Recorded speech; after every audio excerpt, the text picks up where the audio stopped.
How to earn your first 1 crore।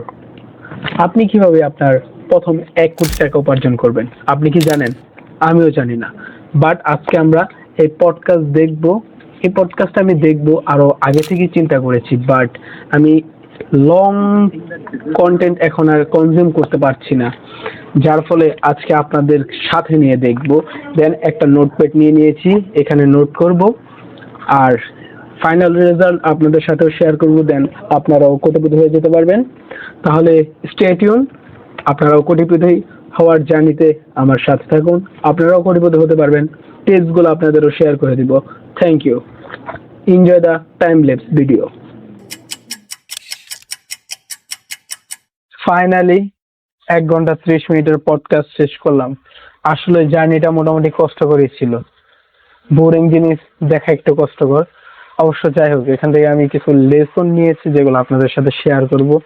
আসলে এখানে বলা হয়েছে মূলত বিজনেসম্যানদের নিয়ে। সব বিজনেসম্যানই সফল হতে পারে না, সব ব্যবসায়ী সফল হতে পারে না, আর সকলেই ধনী হতে পারে না।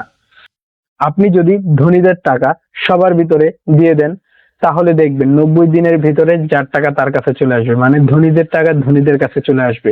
টাকা মূলত সবাই রাখতে পারে না, আর যারা রাখতে পারে তারাই ধনী হয়। আর টাকা সবার কাছে থাকে না। আর যারা ধনী হওয়ার স্বপ্ন দেখে, স্বপ্নটা দেখা সহজ, কিন্তু ধনী হওয়ার জন্য নিজেকে যেভাবে প্রস্তুত করতে হয়, সৃজনশীলতা, মানসিকতা, স্ট্যামিনা, কষ্ট, হার্ডওয়ার্কিং, এটা সবাই পারে না। এর জন্য সবাই ধনী হতে পারে না। যারা টাকার পেছনে দৌড়ায় তারা কখনো টাকা পায় না, কিন্তু যারা service, product, marketing, development, ideas এগুলোর পিছনে দৌড়ায় তারাই দিন শেষে সফলতার ছোঁয়া পায়। আর যাদের কাছে ফান্ডামেন্টাল আইডিয়া থাকবে তাদেরই সফল হওয়া মানে সাকসেস হওয়ার সম্ভাবনা বেশি। তুমি কি হতে চাও, কেন চাও, why you want, what you want, এটা তোমার ক্লিয়ার থাকা লাগবে। এন্ড তুমি প্রথমে 1 কোটি টাকা পাবা না। প্রথম তোমার ছোট ছোট অ্যাচিভমেন্ট করা লাগবে।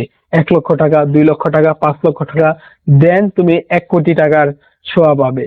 আই থিঙ্ক তোমার যদি গোল থাকে, রোড ম্যাপ থাকে, ইনশাল্লাহ তুমিও কোটিপতি হবা next. Thank you for watching this video. Don't forget to subscribe. Good by.